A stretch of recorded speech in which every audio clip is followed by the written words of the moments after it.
Hoy hemos eh, preparado para este tiempo un tema que obviamente se encadena con el resto de predicaciones que hemos tenido. Hemos creído que la palabra del Señor es solo una y que ella viene instruyendo a los hijos de Dios desde el principio hasta el fin de la iglesia. La iglesia no tiene fin, la iglesia comienza pero no termina porque hace parte de ese plan maravilloso eterno que Dios tiene con su iglesia. Hoy nosotros como congregación y también como cristianos celebramos 31 de octubre el Día de la Reforma Protestante. Tenemos hoy la oportunidad de celebrar 504 años de la Reforma Protestante. Y en esta reforma encontramos los fundamentos para nuestra doctrina cristiana que fueron mejorados de alguna forma. Y digo mejorados es porque el hombre los había tergiversado por completo y habían empezado a enseñar cosas que no estaban dentro de lo que el Señor anhelaba que aprendiéramos. Entonces, más de 500 años en el proceso, pero hoy todavía vivimos y lidiamos con personas que pretenden tomar el evangelio y transformarlo a la medida de los hombres y no los hombres ser transformados a la medida de Dios. ¿Y cuál es esa medida de Dios? El modelo que tenemos para vivir como cristianos tiene nombre y es Cristo Jesús.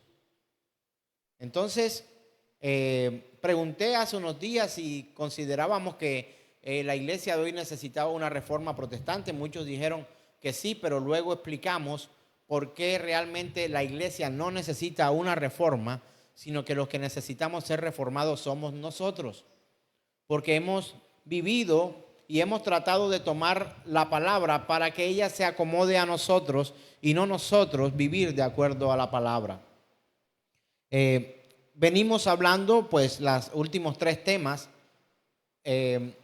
con lo que tiene que ver directamente con la reforma, pero antes de eso hemos venido tratando los temas en una serie que se llama La Iglesia. En la serie La Iglesia, en el tema la reforma, vimos lo que es la reforma, vimos sola escritura y hoy tenemos la oportunidad de compartir sola fe. Estoy completamente seguro que usted va a cambiar su perspectiva. Si yo le pregunto ahora, ¿usted tiene fe? ¿Cuántos podrían levantar la mano de los que aquí están? Y vamos a aprender acerca de la fe, pero también vamos a desaprender acerca de lo que habíamos considerado o denominado fe en nuestras vidas. Porque es algo que la iglesia debe aprender. Al que no hace parte de la iglesia y no quiere permanecer ni pertenecer a la iglesia, no le importa lo que es la fe que tiene y la fe que ha creado en su cabeza, en su mente, le sirve.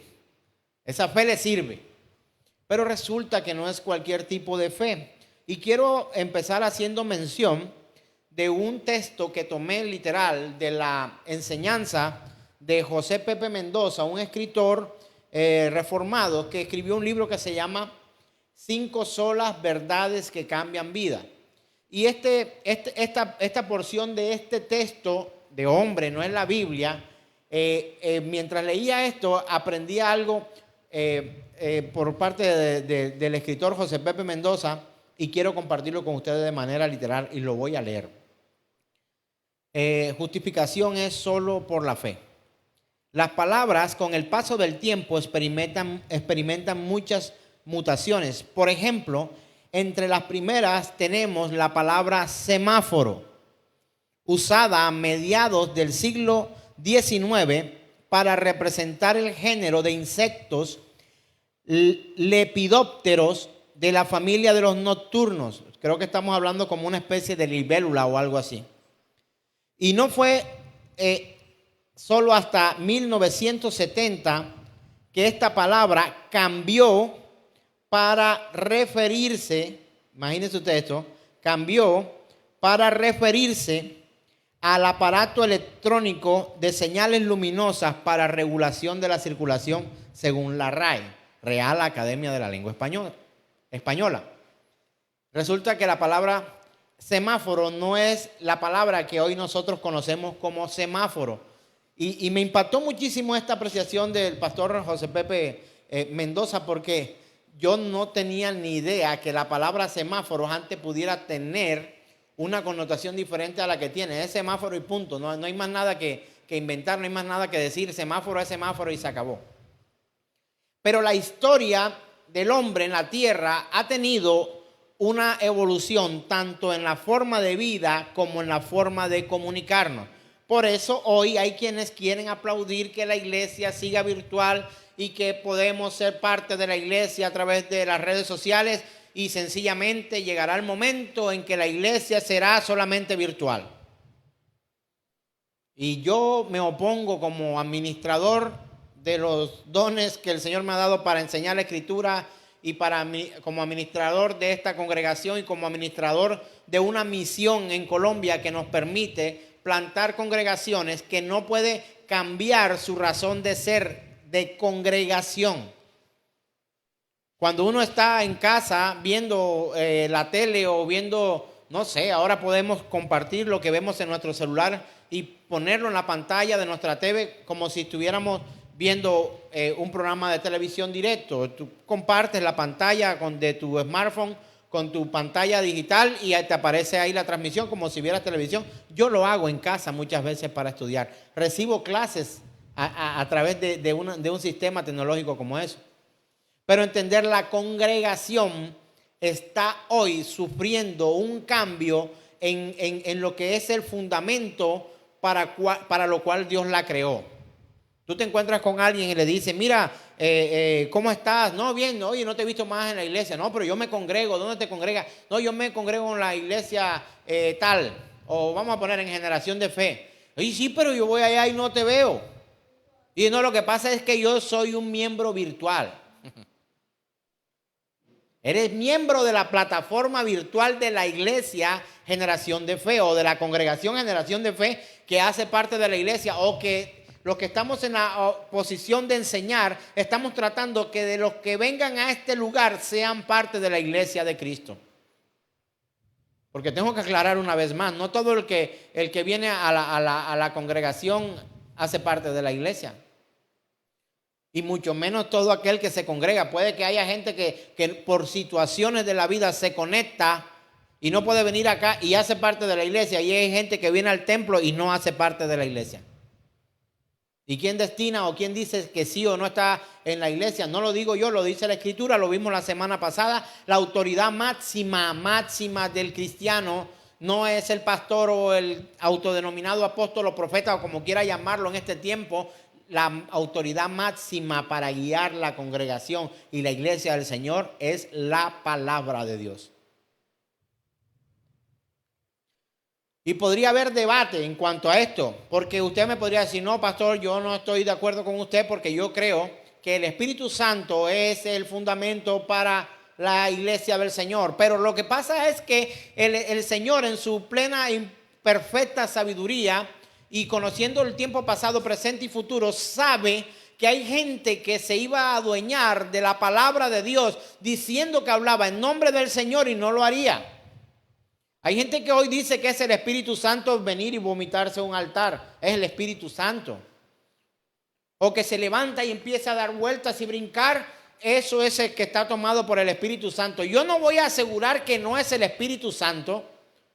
Pero lo que sí le puedo asegurar es que el Espíritu Santo no solo obra así. Si obrara, porque decir que no puede hacerlo sería decir que el Espíritu Santo no tiene un atributo de Dios, que es la omnipotencia. Él puede hacer con nosotros como quiera. A un hombre lo puso a comer paja. Y era un rey.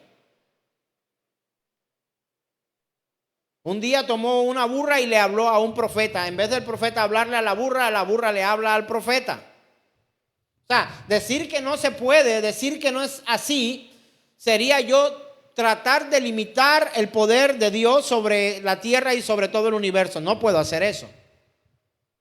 Pero creo que hoy hay más parte humana, emocional, y como show en este tipo de cosas que las verdaderas manifestaciones del Espíritu Santo. Alguien que viene se vomita al altar, alguien que se pone a dar vuelta, pero su vida sigue siendo igual. Yo creo que el Espíritu Santo de Dios no ha hecho nada en su vida, o por lo menos no lo ha permitido. Entonces, no es posible que cambiemos nuestra vida con el paso del tiempo porque las modas cambien. Y quiero recordarlo una vez más, lo hablamos la semana anterior en la enseñanza de sola escritura, que es el fundamento de la iglesia cristiana. La sola escritura nos dice si algo es del Espíritu o no. Nos confirma si tu sueño es o no, si tu anhelo es o no, porque la Biblia dice qué es y qué no es pecado y cuándo puede haber confabulación del hombre para tratar de engañar al hombre y no vivir de acuerdo a la escritura. Si Dios tenía algo que decirte, ya lo escribió en la palabra de Dios. No creo en las nuevas revelaciones. No creo en las nuevas porciones bíblicas, según algunos, que se paralelizan. Quiero decir que se colocan en paralelo, en orden de importancia, entre la visión de un hombre, lo que él puede tener, o el sueño de un hombre, paralelo con la autoridad de la Biblia. No creo en ese tipo de revelaciones. Todas las doctrinas deformadas, no reformadas, deformadas, o sea, que le quitaron forma a lo que Dios quería hacer, empezaron con una nueva revelación. Absolutamente todas. Y voy a hablar con nombre categóricamente legal. La doctrina de los mormones, un libro de Mormón que alguien tomó una visión nueva para crear los santos de los últimos días. La iglesia adventista tiene su propia revelación, además de la Biblia. La iglesia católica tiene su propio catecismo. Aún muchas congregaciones hoy reformadas contienen su propio catecismo. Algunos basados en el fundamento de la palabra y otros en interpretaciones personales. Por eso cuando me preguntan qué denominación soy, usted me mete un aprieto porque me toca quedarme un buen rato con usted para explicarle por qué pretendemos no ser denominacionales. ¿Sabe por qué? Porque las denominaciones son creadas por hombres, pero la iglesia es creada por Dios.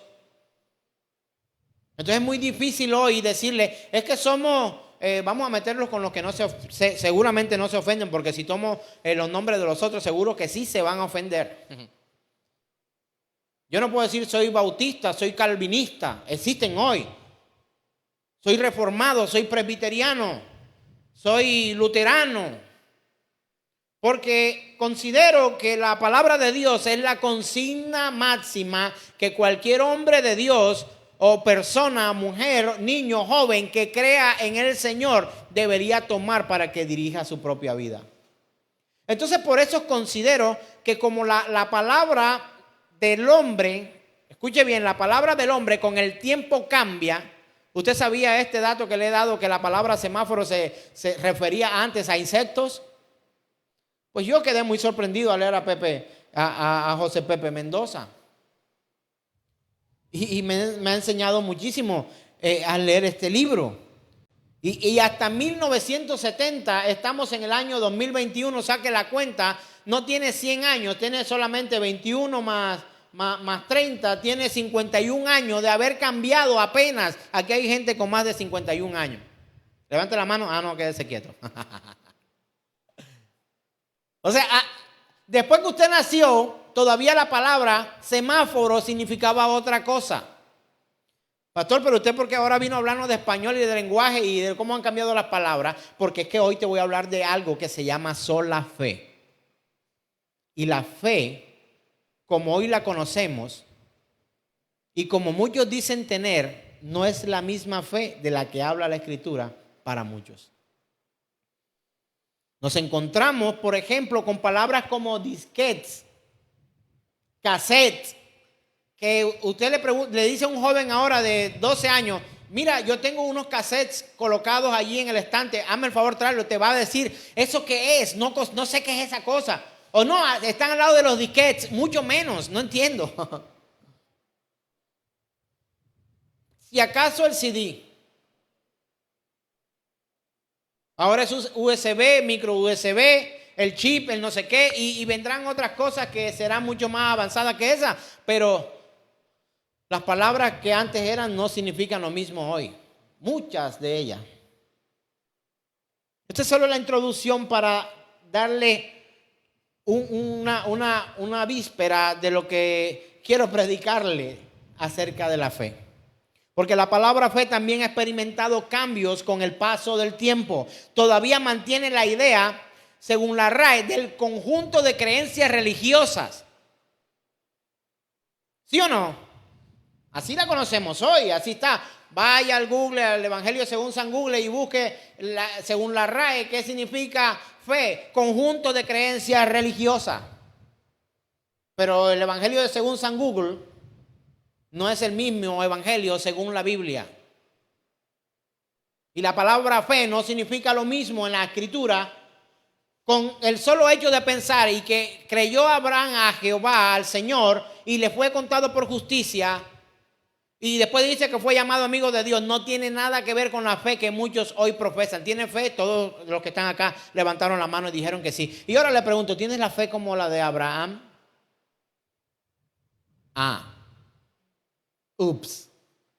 Houston, tenemos problemas. La palabra fe también ha experimentado cambios con el paso del tiempo. Ha mutado en diferentes direcciones que ahora son muy populares. La palabra dice, comenzamos con nuestra presentación de diapositivas, Romanos capítulo 1, verso 17, porque en el Evangelio, la justicia de Dios se revela por fe y para fe, como está escrito, mas el justo por la fe vivirá. Tenemos ahora un fundamento según la palabra para definir nuestra fe. Y si yo le pregunto la palabra según Hebreo, usted va a recordar una frase famosa, porque esto también tengo que decirlo. Y ayer hablaba con mi esposa algo que creo que no me lo reveló ni carne ni sangre. No hace parte del canon bíblico y no lo hará. Pero yo le decía a mi esposa, ¿sabes algo, amor? Hemos visto ante nuestros ojos que la Biblia se vuelven frases para predicar y no la máxima que todo cristiano debe usar para vivir su fe. Porque ahora la Biblia se convirtió en frases motivacionales o no motivacionales para la gente. Es que es más, el justo por la fe vivirá. Sí, ganaremos el partido. Hurra, hurra. ¿No se utiliza la palabra fe para ganar un partido de fútbol? Hoy juega la selección Colombia con Brasil. No, pero yo tengo una fe tremenda de que hoy ganaremos. Vamos a golearle 25-0. Y el otro le dice, y como es cristiano, hermano, ¿cuán grande es tu fe? ¿Es esto fe en la iglesia? Y hablé de las 5 solas que se desprendieron de las 95 tesis de la Reforma en que Martín Lutero clavó en la iglesia de Wittenberg, Alemania, que a partir de ese día él no dijo, hoy voy a comenzar la Reforma Protestante y voy a empezar a escribir las 5 solas. Eso no ocurrió de esa forma. Si usted quiere saber cómo fue la cuestión, váyase a 2 prédicas antes y vas a encontrar una ilustración allí. Pero ahora te lo voy a decir de manera rápida, como le gusta mucho. Ese día fue el comienzo de una nueva era en la iglesia del Señor. Y se clavaron 95 tesis que estaban refutando toda intención humana del papado de la iglesia católica de aquel tiempo, y que incluso muchas cosas persisten hoy. En cuanto a la fe del hombre, era coartada, eran vendidas indulgencias, cupos en el cielo, sanidades y milagros. Hoy también se hace. Se cambia dinero. Por dinero se cambia salud y milagros. Entonces, estas direcciones de la palabra nos brindan una connotación bastante centrada en cuanto a entender que nuestra fe tiene que fundamentarse según el criterio de Dios, no según el criterio de los hombres de hoy. Sé que algunos van a decir, ay, esa soy yo. Pero algunos me llaman, pastor, mire, voy a meter una hoja de vida, un empleo. Le pido que ore para que se abran puertas. Y yo, oraremos para que si es la voluntad del Señor, te den el empleo. Pastor, voy para tal ciudad y voy a montar un negocio allá. Le pido que ore para que se abran puertas. Se abren puertas, vaya a la escritura y mire dónde es que se abren puertas. Si no era cuando iban a predicar el evangelio. Pero entonces tomamos un lenguaje bastante deformado para hablar de nuestra fe.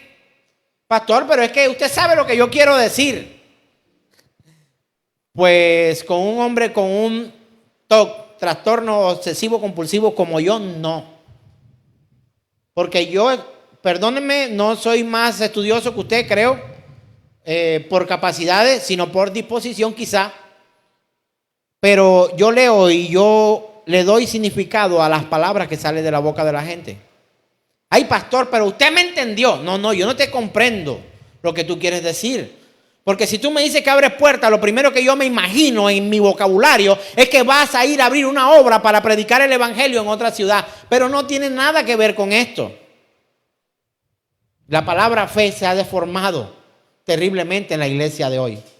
O en la que se hace llamar iglesia y en los que están en proceso para ser parte de la iglesia. Porque a iglesia hoy le llaman todo, a cualquier cosa le llaman iglesia.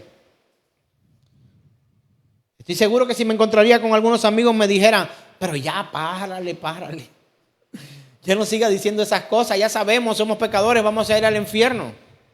Según tu predicación vamos a ir al infierno. Yo no paso predicando que tú te vas al infierno, te estoy predicando para que no vayas a aquel lugar. Porque porque conoceréis la verdad y la verdad os hará libre. Toca predicar la verdad de Cristo Jesús. Entonces mire, estas direcciones del mundo también de hoy brindan una connotación bastante centrada en la confianza de uno mismo cuando hablamos de fe. Le voy a explicar por qué. La gente dice, tengo en fe en mí, ¿sí o no? Tengo confianza en mí. Tienes que tener confianza en ti mismo y preparan al boxeador, preparan al ciclista. Cuando voy con mi hijo es mi coach. Me dice, tienes que tener confianza, papi. ¿Cómo vas a decir que no puedes llegar hasta allá? No digas esas palabras. Él no utiliza, él no me dice ten fe porque sabe que es un error.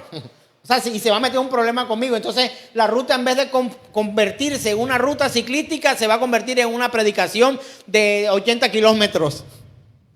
Él me dice, no, es que tú no puedes decir esas cosas. Ten confianza, pero no me dice ten fe. Aunque confiar tiene que ver directamente con fe. Confianza es con fe. Como esperanza es de esperar. El que tiene esperanza es porque espera algo. Tenemos la fe y la confianza y la esperanza que Él vendrá por su iglesia. Eso es bíblico. Entonces, cuando usted me habla de fe, confianza y esperanza, yo no pienso hay una, ¿cómo que? En otra esperanza de por allá, no. Una famosa que hay aquí. El que entendió, entendió.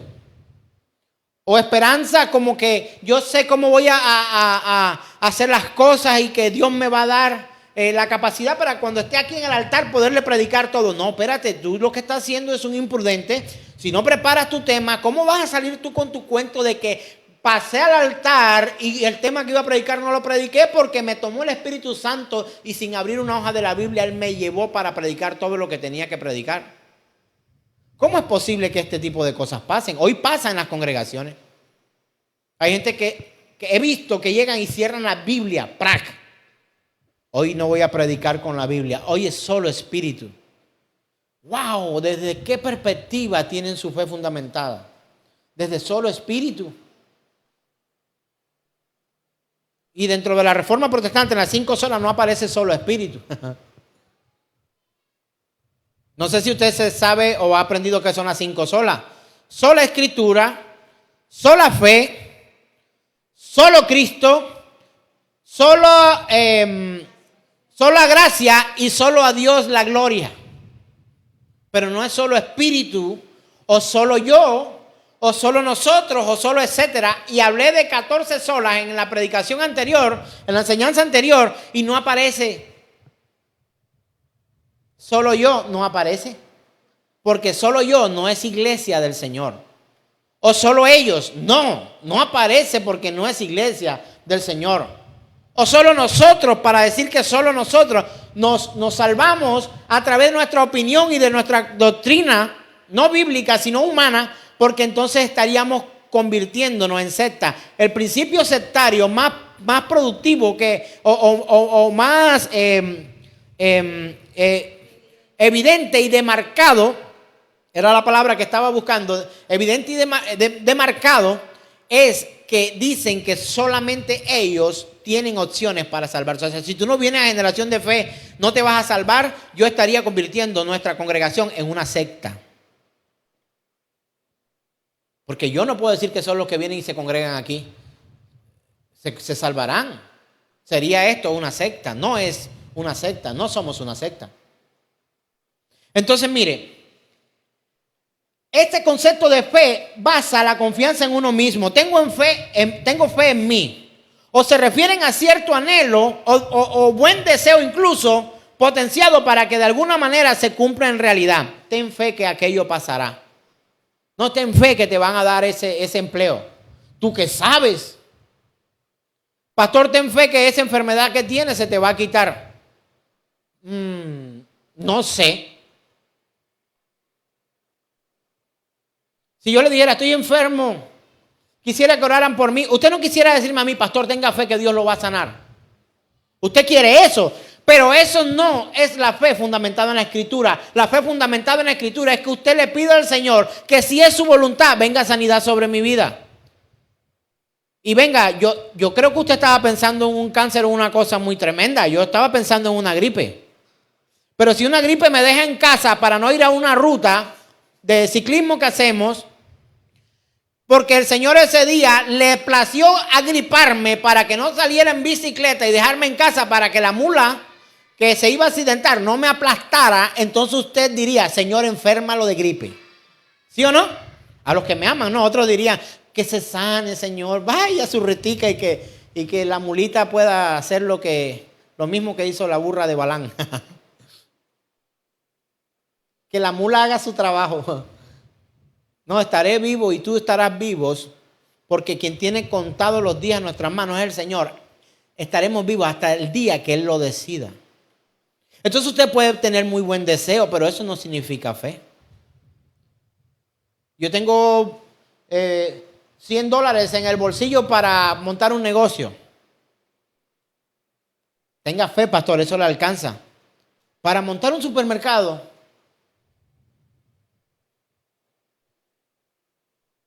si me preguntan a mí, que soy administrador de empresas de profesión, yo le diría, $100 no te alcanzan para montar un supermercado. Quizás te alcanza para ir a hacer mercado, pero no para montar un supermercado. Usted no tiene fe, pastor, mas el justo por la fe vivirá. No funciona de esa forma. Entonces, una es la confianza en uno mismo, a eso le llaman fe. Y al otro es que los deseos del corazón se cumplan. Y yo quiero que usted aprenda a partir de hoy a no desearle a la gente el día de su cumpleaños una de las maldiciones escondidas más tremendas que he oído pronunciar a gente que ama a otra, diciéndole, y se cumplan todos los deseos de tu corazón. Feliz cumpleaños y que se cumplan todos los deseos de tu corazón. Mire, si usted me dijera eso, yo le dijera, hermana, mejor no. Mejor no. Porque la Biblia que leo dice que el corazón del hombre es engañoso y perverso más que todas las cosas. No sé, alguno dirá, ¿y eso qué es, pastor? Imagínate, dice eso. No, que no lo digo yo, lo dice la Biblia. Ahora imagínese para el impío, para el que no ama al Señor, para el que no busca su palabra, para el que no quiere obedecer a Dios, que se cumplan los deseos de su corazón, de verdad. Eso hubiera suegra muerta que da miedo. Seguro, hermano. Porque la Biblia me enseña que el corazón del hombre es engañoso y perverso más que cualquier otra cosa. Entonces, en ambos casos, la fe, tanto en la confianza en uno mismo como en los deseos que queremos que se cumplan, ambos casos de ese tipo de fe, o lo que ellos llaman fe, es como una virtud o capacidad de fabricación personal sin mayor contenido, sin mayor importancia en el reino de Dios. Los cristianos contemporáneos no están exentos de cambios significativos en la palabra fe. La fe cristiana también ha tomado vida propia y se ha convertido en una deformación hoy, incluso en las congregaciones, para decir que es fe y que no es fe. Porque hay gente que le llama fe a que traigas todo el dinero que tienes y lo pongas en mi bolsillo para que te vaya bien. Y dicen, pero es que tienes que tener fe. Yo conocí a una persona que lideraba mi vida que me decía, ¿y es que acaso Dios no tiene para darle a usted 200,000 pesos para darle el regalo de matrimonio a no sé quiéncito? Y yo le dije, yo sé que Él tiene, pero yo en el momento no tengo. Hay que comprarle el regalo al pastor. La cuota son 120,000. No, pastor o pastora o hermano o hermana, no sé, lo que sea. Yo le decía, al que estaba encargado de recoger la plata, para no ofender ministerios, es que ya yo le compré una corbata al pastor. El regalo no es corbata, son 120,000. Pues será corbata porque no tengo 120,000. Y tocaba buscar los 120,000 pesos porque si no caía en desgracia ante los ojos del pastor. No es que lo que le vamos a comprar es un viaje a Cancún o no sé qué cosa. No es corbata. Él no necesita corbata para allá y tiene bastante. Usted no tiene fe, usted no tiene fe. Ah, ¿me vas a manipular con esto de la fe por causa del dinero? Pues la fe no se compra con dinero. Y le pasó a los apóstoles, a uno de ellos iba caminando Pedro y aparece cierto mago de aquella época, Simón el mago, y dice, quería comprar la unción del Espíritu Santo de Dios con dinero o aquellos milagros quería. Yo también quiero de eso. ¿Cuánto vale? Y le dice, tú y tu dinero perezca contigo. O sea, y aquel hombre sufrió aquel día. Lea la Biblia para que vea que ahí está. Entonces los cristianos contemporáneos no están exentos de los cambios significativos en lo que es la palabra fe. La fe cristiana también ha tomado vida propia y se ha convertido para muchos en una especie de fuerza espiritual independiente que se activa desde el interior de la persona y hasta tiene poder para mover la mano de Dios a su favor. No es de esta fe de la que habla la Escritura. Tampoco es esta fe de la que Lutero enseñó. Una mano que es capaz de mover a Dios en cierta dirección. Yo le hago la pregunta, ¿usted cree que usted puede convencer a Dios de algo que no sea su voluntad? Me alegro que digan que no, los que están aquí, no sé los de allá. Pero es que con un ayuno cruzado sí. ¿Ayuno qué? Búsquenme la palabra ayuno cruzado en la Biblia. Ayuno cruzado sí, eso es efectivo. Y el Señor le dice, hipócritas, ustedes ayunan en vano. Tristemente me ofenden sus ofrendas y sus ayunos y sus oraciones me son fastidiosos. Porque ayunan para ofender al otro, para menospreciar. No sea tu ayuno, como dice la Escritura, para compartir tu pan con el pobre y a la viuda, compartir y hacer otras cosas. Hay gente que ayuna solamente dando. Es una forma de ayuno. Me despojo de lo que tengo para dárselo a aquel que no tiene. Eso no es bíblico, pastor, hermano. Váyase a Isaías y lea sobre el ayuno. ¿Sabe por qué hoy los autodenominados iglesias del Señor cometen tantos errores? Porque han dejado su vida a libertad de lo que ellos llaman Espíritu Santo. Y no es Espíritu Santo. El Espíritu Santo es Dios mismo. El Espíritu Santo tiene todos los atributos que tiene Jesús y que tiene Dios el Padre. Absolutamente todos. No se queda ninguno por fuera, hermanos. ¿Por qué no? Porque Él es Dios. porque es Dios mismo. Entonces, Lutero llegó a decir que sola fide o sola fe es el artículo con que la iglesia se levanta y sin él cae. O sea, como dice la escritura, lo que no proviene de fe es pecado. ¿Me hago entender? Todo lo que no proviene de fe es pecado. Yo cambié mi vida y mi percepción acerca de la palabra pecado cuando entendí esta palabra. ¿Qué es pecado?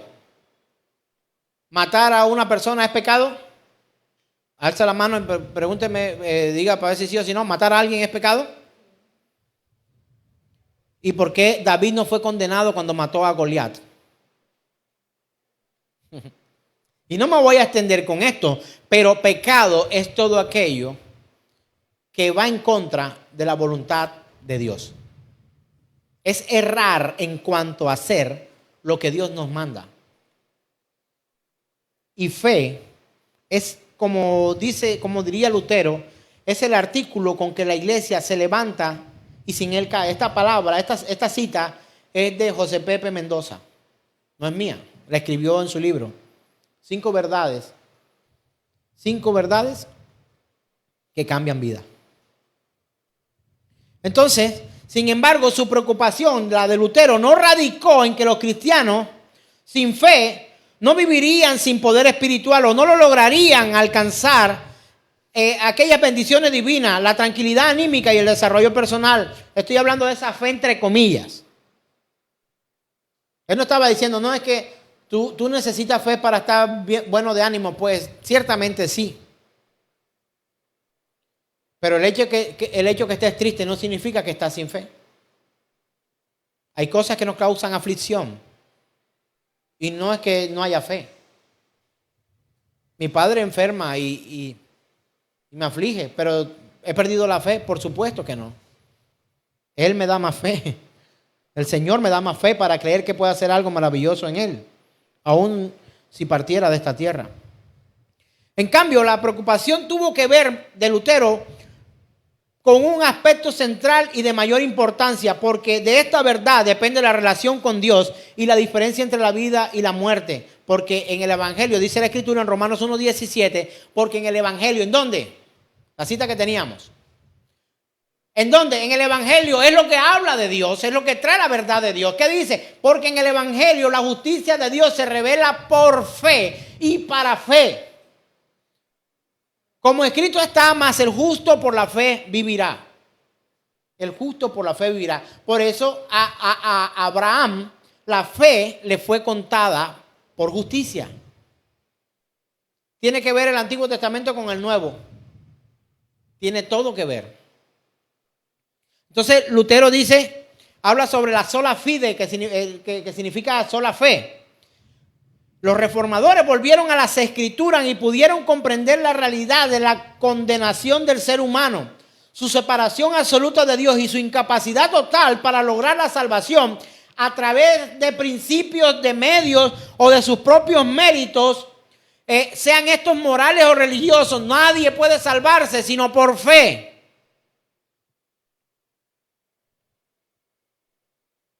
Para salvación tienes que venir a barrer el templo. Para salvación tiene que venir a pagar tributo al templo Generación de Fe. Para salvarte tiene... No, hermano, usted no necesita eso. Usted necesita fe.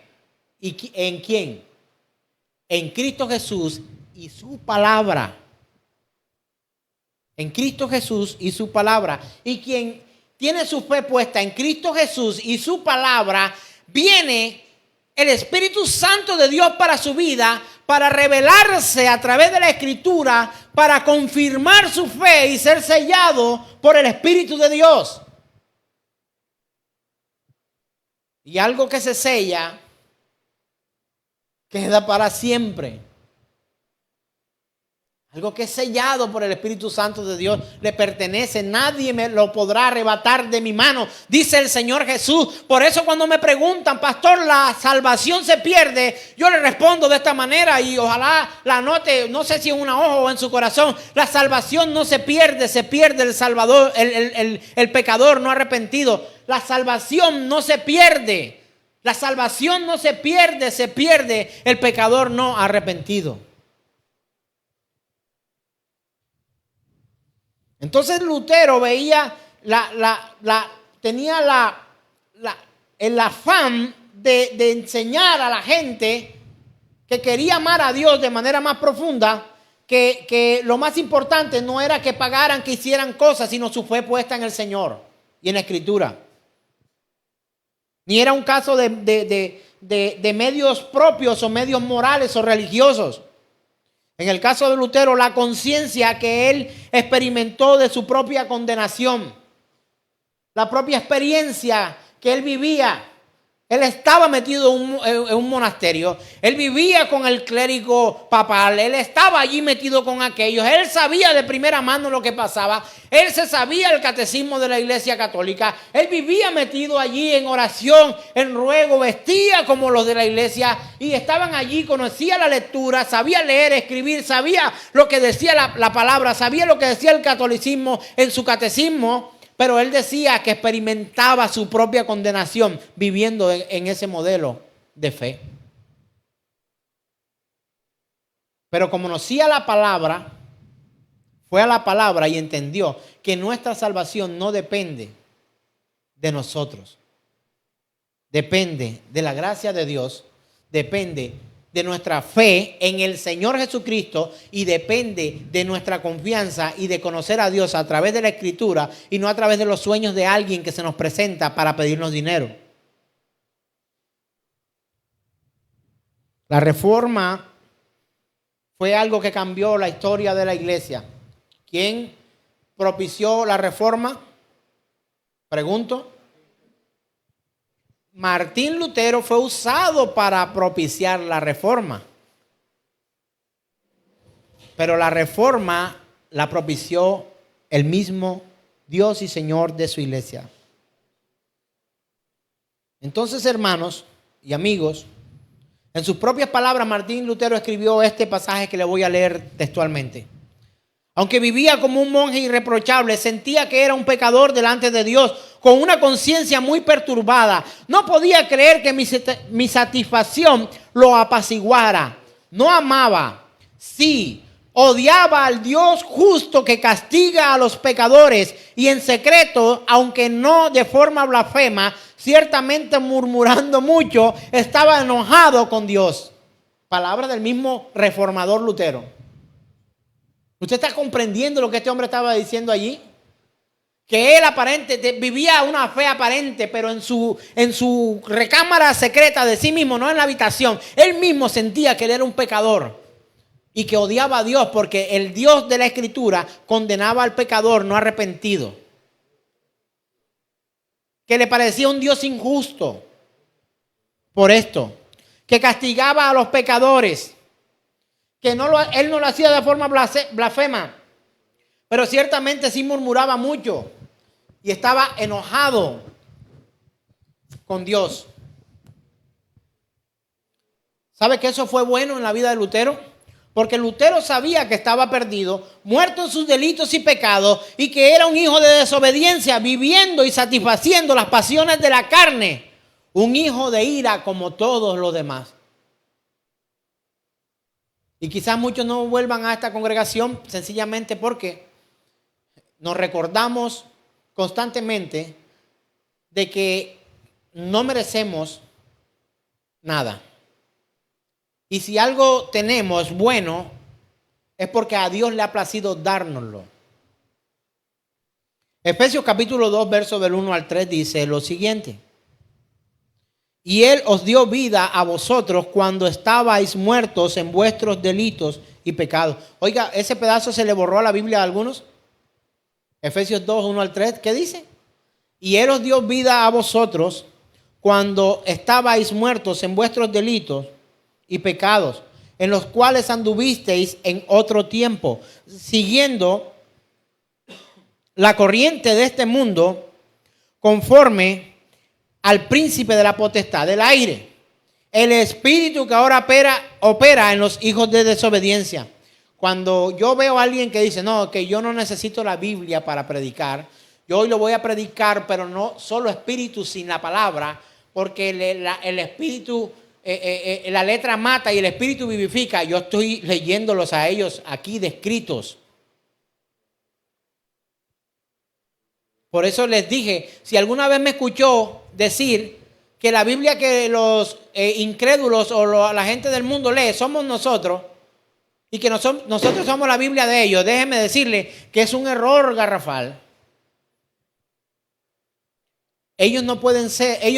Nosotros no podemos ser la Biblia que ellos lean.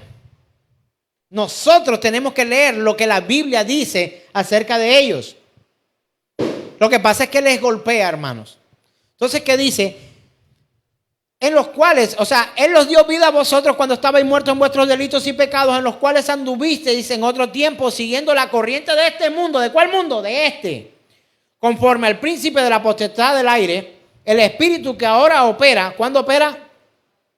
Ese es un presente continuo. Operó aquel día que fue escrito esto, también opera hoy hasta que Cristo venga. Opera en los hijos de desobediencia, entre los cuales también todos nosotros vivimos en otro tiempo en los deseos de nuestra carne, haciendo la voluntad de la carne y de los pensamientos, y éramos por naturaleza hijos de ira, los mismos que los demás. Lutero leyó esto y dijo, yo estoy en esa lista. Y usted, Pastor Ahmed, yo estoy en esa lista. Hijos de ira por desobediencia. Pero el apóstol Pablo está diciendo allí, en otro tiempo fueron. Hoy no quiero ser hijo de ira, ni un hijo de desobediencia. Por eso me remito a la Escritura para saber qué Dios quiere de mí y obedecerlo y no provocar la ira de Dios y el juicio en contra mía. Yo creo que usted piensa lo mismo, ¿no? ¿O usted lo hace adrede para que venga la ira de Dios sobre usted? Posiblemente no, pero de pronto cree que usted será salvo de la ira de Dios sencillamente por su linda cara. No, hermano, tienes que tener tu fe puesta en Cristo Jesús, fundamentarte en esa Escritura y que solo por fe alcanzarás salvación. Y voy a decir algo que te va a retumbar en la cabeza. Así peques. Porque tú no te salvas porque eres bueno. Nosotros no, dice, cree en el Señor Jesucristo y serás salvo tú y tu casa. Mas el justo por la fe vivirá. Dice, el justo es justificado por sus propias obras. No, justificado por la fe. Pero la fe de la que habla la Biblia, no la fe que hoy promulgan. La religiosidad de Lutero no le daba paz interior, que tanto buscaba para aplacar esa justicia de Dios. La ligereza con la que la iglesia de aquel tiempo trataba, y hoy también, el tema del pecado delante de Dios también causó un enorme conflicto en Lutero. Pero obvio, en aquel tiempo no estaba la iglesia de hoy, era la iglesia aquella. Durante su visita a Roma fue testigo de múltiples reliquias sagradas que eran expuestas en diferentes iglesias. En la Edad Media, la iglesia adquirió una serie de objetos, entre ellos óseos de unos llamados mártires. Hasta hace poquito vinieron aquí a traer a Colombia la sangre de uno de los papas muertos recientemente. La gente iba y tocaba, no tocaban el frasco porque el frasco estaba metido en una urna y se untaban y tocaban esa cuestión. ¿Qué tipo de fe es esa? Y perdónenme los que se sienten ofendidos, pero para hablar de la fe bíblica tengo que hablar de la fe humana. Y eso es fe humana, no bíblica. Y Lutero estaba viviendo eso. También de los objetos que Lutero veía eran astillas de la supuesta cruz de Cristo. Eran clavos que supuestamente los habían recogido del lugar donde él estuvo y lo habían encontrado y lo habían puesto allí. Hace poco, no hace menos de 5 años, se encontraron en un monte por allá en el mismo, el arca de Noé, donde atracó es donde golpeó, donde frenó la barca. En el monte Ararat encontraron un pedazo de tabla y dijeron, esto es el arca de Noé. ¿Sabe por qué hoy el arca de Dios, la que metían allí, que tenía la tapa de oro y los ángeles y guardaban ahí el maná, la vara de Aarón y estas cuestiones? Sí, y maná y no sé qué. ¿Se acuerda usted, o no sé si lo ha leído? Yo siento como si lo hubiera visto por la descripción tan literal que la Biblia hace. ¿Sabe por qué ese arca no está? Porque hoy fuera objeto de adoración y de paganismo y quitarían sus ojos del verdadero Dios. Llevaban clavos, llevaban astillas, llevaban muchos otros objetos que supuestamente pertenecieron a los santos. Y él decía, esto no puede ser la fe basada en la Escritura. Entonces Lutero se preguntaban si ellos eran realmente importantes para la relación con Dios y disfrutar su perdón. Esos clavos, esos pedazos de tabla, esas cosas. ¿Se necesita eso? No se necesita. Entonces cuando visitó aquellos escalones de Pilato, porque esos existen, los escalones de Pilato donde supuestamente subió Jesús para estar ahí con Pilato el día que iba a ser entregado, Lutero caminó allí y no pudo soportar ver a peregrinos subir de rodillas esos escalones para alcanzar salvación y vida eterna. Él decía en su corazón, esto no puede ser así. Esto no puede ser de esta forma. Y Lutero lo explica en su testimonio. Y por fin la misericordia de Dios, meditando día y noche, presté atención al contexto de las palabras siguientes. Romanos capítulo 1, verso 17. Porque en el Evangelio la justicia de Dios se revela por fe y para fe.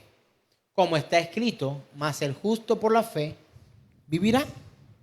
Entonces la justicia de Dios es revelada por el Evangelio. Es decir, la justicia pasiva con la cual Dios, el Dios misericordioso, nos justifica por la fe. Como está escrito, mas el justo por la fe vivirá. Tú tienes dos maneras de ser salvo.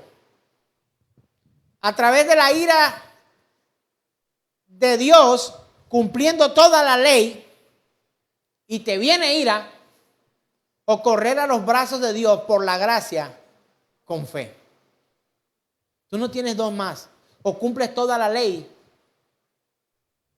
o crees por fe, o vives por fe, o eres justificado por fe y eres salvo por la gracia de Dios, que trataremos el próximo domingo. Hablaremos de la gracia si Dios nos permite. El justo por la fe vivirá. No por los muñecos, no por los clavos, no por las astillas de madera, no por un hombre, no por caminar de rodillas, no por hacer ciertas cosas, no porque haces ayunos cruzados o no cruzados. Ahora te estoy diciendo, vive como quieres y no te estoy diciendo esto de ninguna manera. Vive como la Escritura dice, porque quien tiene fe, vive como la Escritura le manda. Y cuando falla, se arrepiente y continúa su camino de la mano de un Dios justo que es perdonador para aquel que cree en Él, aquel que cree lo que la Escritura dice, que Él es justo para perdonar nuestros pecados y limpiarnos de toda maldad. Por la sangre de Cristo nuestros pecados son lavados, son limpiados. Una vez y para siempre. Pero si ya no hay Cristo, si ya Cristo murió por usted y usted no le sirve Cristo, entonces, ¿qué tienes? No hay esperanza de redención, no hay esperanza de salvación, no hay esperanza de justificación. No hay nada, no hay cielo para ti. Solo hay infierno y condenación, no hay más. Entonces, mis hermanos y amigos, esto de vivir por fe. Entonces, aquí el Espíritu Santo le reveló a Lutero a través de la Escritura. Mire que no fue que se le presentó una visión, un ángel por allá y que le dijo una cosa nueva. No, a través de la palabra, el Espíritu Santo reveló a Lutero por su sola gracia a través de las Escrituras. Fue que la justicia de Dios es satisfecha en Cristo a través de la justificación por la sola fe. Yo no sé si estoy utilizando un lenguaje que no comprenda, hermano. Yo trato de hacer esto lo más sencillo posible. Los libros que leo no son tan fáciles, y no porque usted no tenga la capacidad, sino porque quiero decirle cuál es mi preocupación, que el mensaje que yo le predico le quede y no entre por un lado y salga por otro, que usted pueda comprender. Ese es mi afán como siervo del Señor. Puedo que le mencione fechas, situaciones, años, personajes, nombres de gente. Eso no es lo más importante. El mensaje más importante de esto es que usted comprenda que usted no es salvo por obra, usted es salvo por fe. ¿Por la fe en qué? ¿En quién? En Jesús de Nazaret. ¿Que lo revela qué? La Escritura, la palabra, que es la misma palabra de Dios, la misma voz de Dios. Y la revelación de la Escritura, ¿a través de quién? Del Espíritu Santo, que es Dios. Por la fe, hermano. Por la fe en Cristo Jesús. Aquí el Espíritu Santo revela a Lutero esto y él entiende. Hay un teólogo al cual admiro mucho y ya no está, es Henry C. Sproul. Y él lo explica de la siguiente manera. La doctrina de la justificación. Él escribe lo siguiente. La doctrina de la justificación lidia con lo que podría ser el problema existencial más profundo que un ser humano pueda enfrentar. ¿Cómo puede un pecador, una persona injusta, alguna vez soportar el juicio de un Dios santo y justo? Según él, la incógnita más grande que un hombre pueda tener. ¿Cuál? Esta. ¿Cómo puede un pecador, una persona injusta, un pecador como usted y yo, salir vivo? ¿Alguna vez soportar el juicio de un Dios santo y justo? ¿Cómo es posible esto? Pero yo tengo la respuesta en la Escritura. Lucas 19:10 dice: porque el Hijo de Dios, el Hijo del Hombre, vino a buscar y a salvar lo que se había perdido. Y Romanos 5:1 dice: justificados, pues, justificados. ¿Usted sabe qué es justificarse? Ser hallado justo. Levante la mano los justos aquí. Usted es justificada. Justo ninguno. Todos pecados. Todos pecaron por cuanto están destituidos de la gloria de Dios. Pero hablan del justo Lot.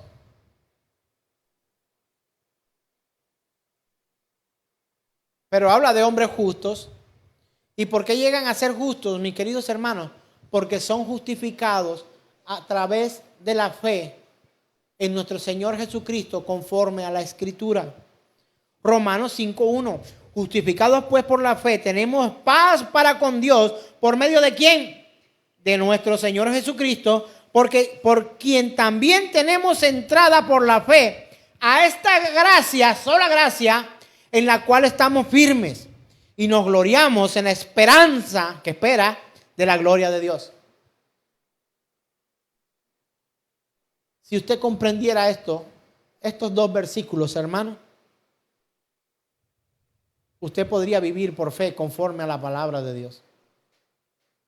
Conforme a la palabra de Dios. Tenemos entrada a la fe de esta gracia. Mira, es así o por ley. Es así o si cumples toda la ley para alcanzar salvación. No hay más. O te decides por la gracia de Dios a través de la fe en nuestro Señor en Jesucristo, que se es predicado desde la Escritura, o te condenas a ti mismo porque nadie ha cumplido ni cumplirá la ley de principio a fin. O es por ley o es por gracia. Hermanos míos, justificar significa lo siguiente: es un término jurídico que significa absolver, declarar justo y proporcionar una sentencia favorable en un juicio.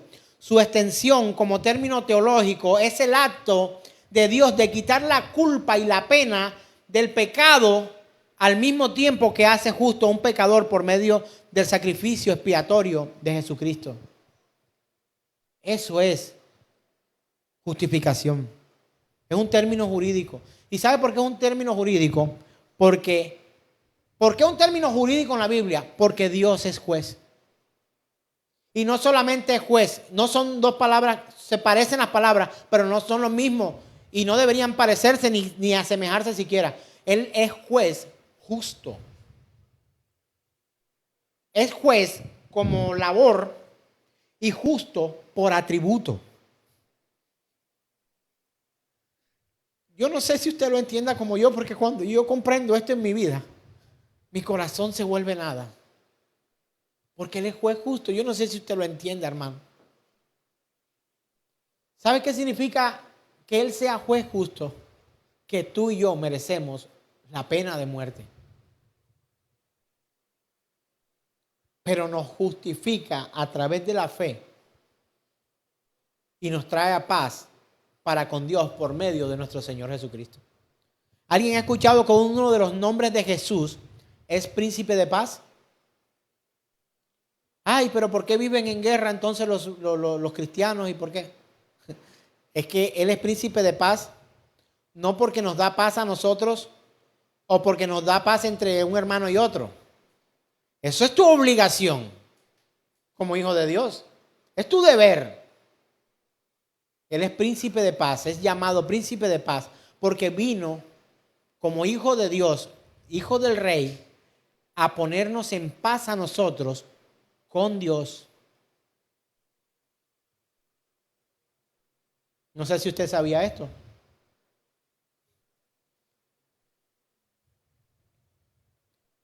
Pero nos vino a traer paz para con Dios, teniendo que sufrir el castigo más depravante de aquella cruz.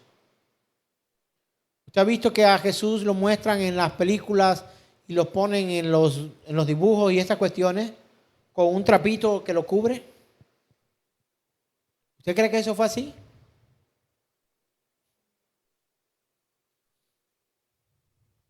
No. Él tenía que sufrir todo el oprobio, incluso estar desnudo. La Biblia dice que estaba desnudo. Les desnudaron y hicieron una rifa con sus ropas entre los soldados para que se cumpliera lo dicho por el profeta. Sobre mis ropas hicieron suertes, echaron suertes.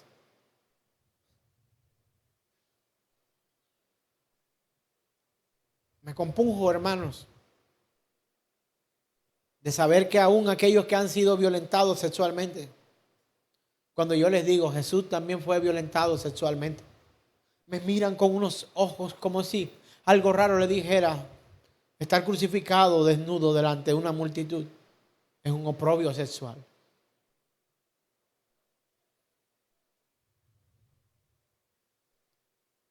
Y todo en pago por tu alma. Todo en pago por tu vida. Jesús no puede identificarse con mi dolor porque Él no sufrió lo que yo sufrí. Pues si no sabía, sépalo. Varón experimentado, varón de dolores experimentado en quebranto. Y como que escondimos de Él el rostro. Solamente en aquel tiempo, hoy también. Entonces la palabra justificación puede ser definida como el acto judicial de Dios por medio del cual, basado en la obra meritoria de Cristo Jesús, imputada al pecador, es recibida por fe.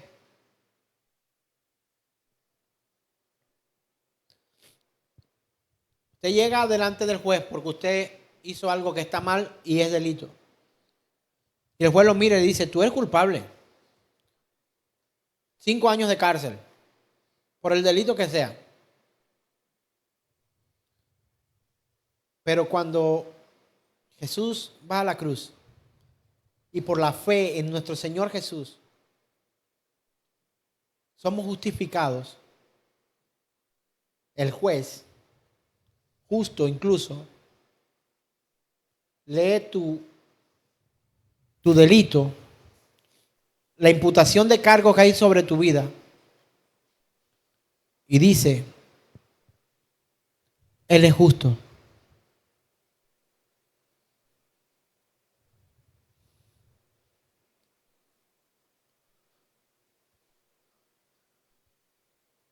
Mas el justo por la fe vivirá. Justificados pues por la fe, tenemos paz para con el Dios juez por medio de nuestro Señor Jesucristo, por quien también tenemos entrada por la fe a esta gracia a la cual estamos firmes y nos gloriamos en la esperanza de la gloria de Dios. Si hoy solo uno lo entiende, mi predicación de hoy no sería vana.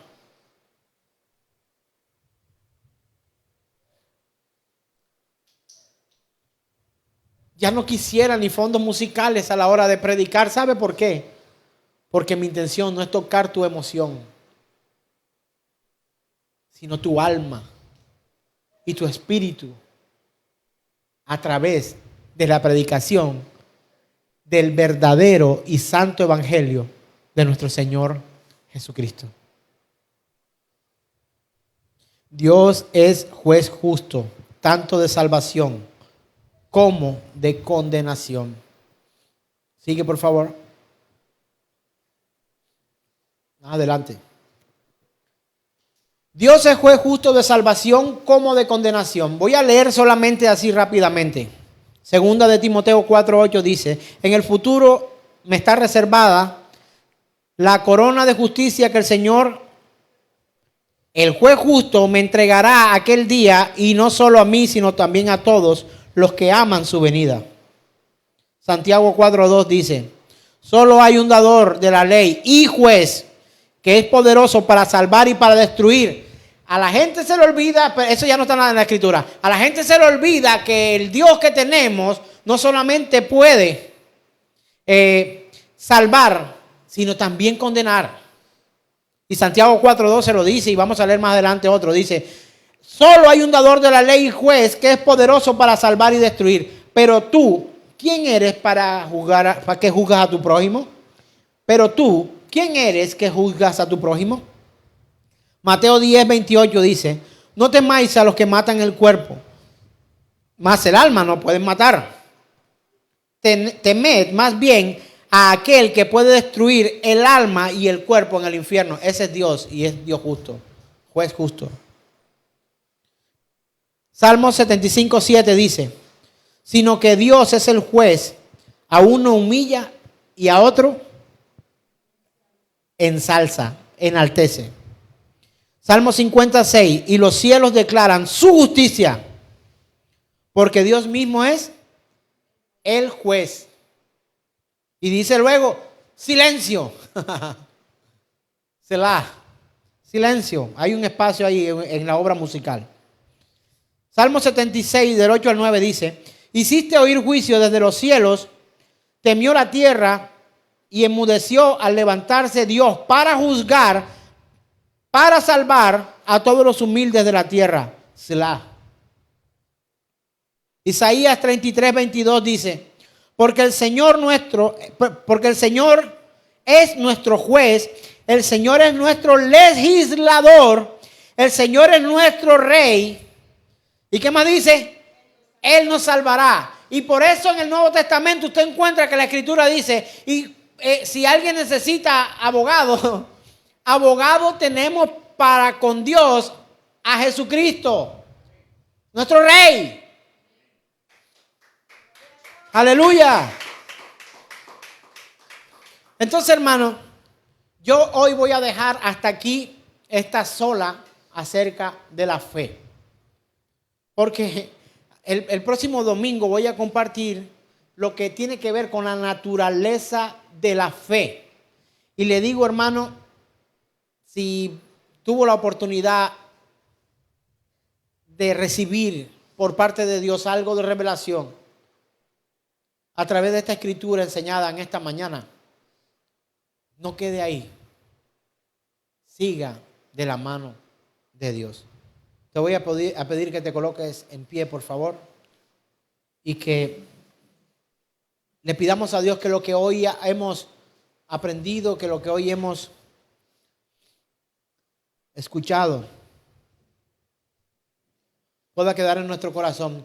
No quiero seguir hoy, quizás, bueno, estamos a tiempo para terminar, pero yo quisiera seguir predicando esto, porque de la fe que hoy le he hablado, estoy completamente seguro que no es la fe que usted oye en la calle. Por eso es necesario que nos congreguemos y busquemos a la luz de la Escritura la verdad según la palabra. La Escritura dice que Jesús prometió algo, dijo, y conoceréis la verdad, y la verdad os hará libre. Y Él es la verdad. Él no dijo, yo soy una verdad. Él no dijo, yo soy un camino. Él no dijo, yo soy una vida. Él dijo, yo soy el camino. Yo soy la verdad. Yo soy la vida. Yo soy el gran yo soy. Jesús dijo yo soy, utilizó ese término como se usó en el Antiguo Testamento para nombrar a Dios cuando por primera vez se revela a Moisés y le dice, y si me preguntaran quién me ha enviado, el Señor le revela su nombre, dile que yo soy el que soy.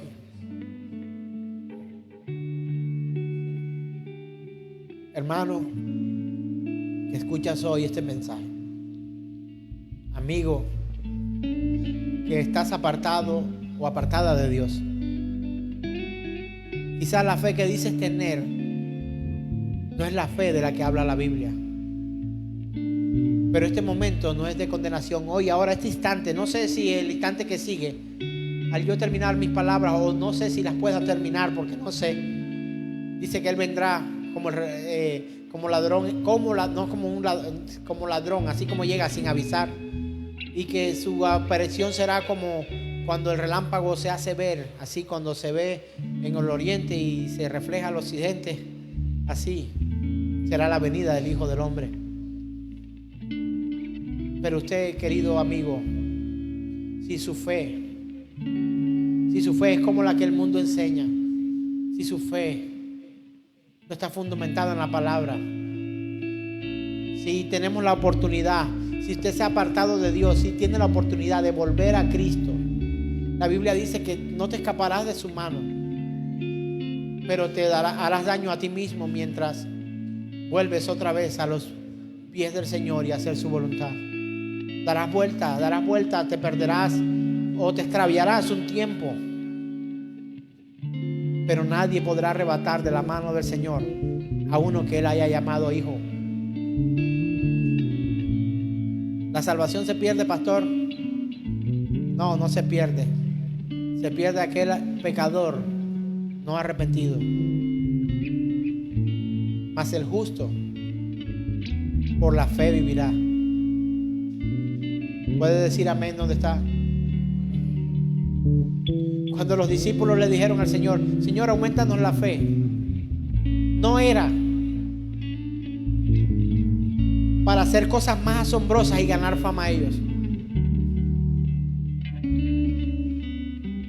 Era para permanecer en Él, porque lo demás vendría por añadidura. Mas buscad primeramente el reino de Dios y su justicia, y todo lo demás será añadido.